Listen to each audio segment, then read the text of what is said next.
নমস্কার, আমি মামুনি। আমার বাড়ি বামনাট হাই স্কুলের পাশে। আজকে তোমাদের সঙ্গে কিউট কয়েকটা কেকের ডেকোরেশন শেয়ার করব। আর এই কেকের ডেকোরেশনগুলো আমার কাছে খুব সুন্দর লাগছিল। তোমাদের কাছে কেমন লাগে সেটা কমেন্টে জানাবে। চলো প্রথম থেকে দেখতে থাকো। আর আমি কিন্তু এই ভিডিওতে অনেক কয়টা কেকের ভিডিও শেয়ার করব তোমাদের সঙ্গে। প্রথমে যে কেকের ডেকোরেশনটা শেয়ার করতেছি, এই কেকটা কিন্তু আমার অর্ডার এসেছে কালমাটি থেকে।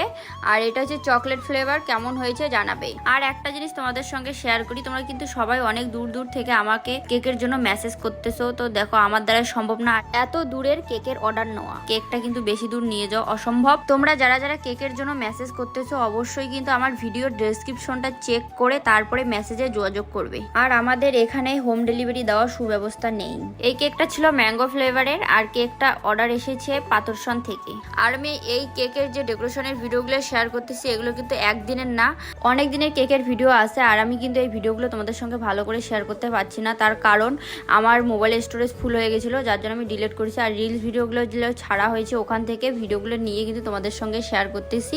আর আমি কিন্তু এগলেস কেক বানাই। তো তোমরা যারা এগলেস কেকের জন্য অর্ডার করতে চাও, অবশ্যই আমার কাছে অর্ডার করতে পারো, নো চিন্তায়। আর একটা কথা, অনেকেরই ধারণা যে ডিম দিয়ে কেক হয়, ডিম ছাড়া কেক হয় না। তো এটা একদমই ভুল ধারণা, কারণ আমার এখানে যা কেক বানাই আমি সব নিরামিষ কেক বানাই।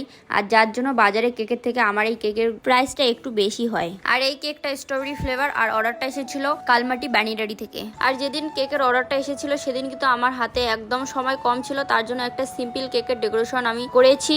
আর একটা কথা তোমাদের সঙ্গে আমি শেয়ার করি, কিছু কালার আছে যেগুলো ক্রিমের মধ্যে আনা সম্ভব না, তো অনেক কালার দিতে হয়, তারপরে ওই কালারটা আসে।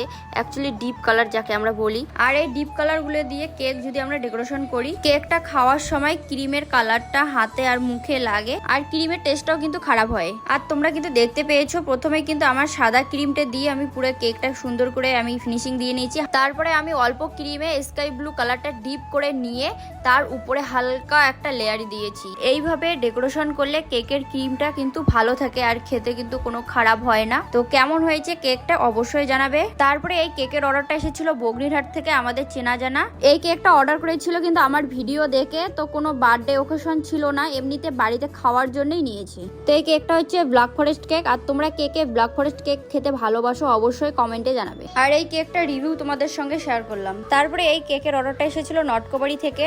তো এটা একটা হচ্ছে অ্যানিভার্সারি থিম কেক। কেকটা ছিল ম্যাঙ্গো ফ্লেভারে। আর যখন কেকের অর্ডারটা দিয়েছিল তখন ভেবেছিলাম বিয়ে হওয়ার হয়তো 1 বছর হয়। তারপরে যখন দাদা বাড়িতে আসলো কেকটা নিতে, তো তখন দাদার মুখ থেকে শুনলাম যে বিয়ে হওয়ার নাকি 1 মাস হয়। আমি তো শুনে পুরো অবাক হয়ে গেছি। আর আমাকে কোনো রেফারেন্স পিকচার পাঠায়নি, তার জন্য আমার পছন্দ মতো একটা কেক ডেকোরেশন করে দিয়েছি সিম্পলের মধ্যে। আর এই রকম কেক ডেকোরেশন করার খুবই ইচ্ছে ছিল, তো ফাইনালি ডেকোরেশনটা করেই ফেললাম। কেমন হয়েছে কমেন্টে জানাবে, আমার কাছে ভীষণ ভালো লাগছে। এই কেক ডেকোরেশন গুলোর মধ্যে তোমাদের কোন কেকটা বেশি ভালো লেগেছে অবশ্যই কমেন্টে জানাবে। তো আজকের মতো এই পর্যন্ত ভিডিওটা। সবাই ভালো থাকো, সুস্থ থাকো, টাটা বাই বাই, দেখা হবে নেক্সট ভিডিওতে।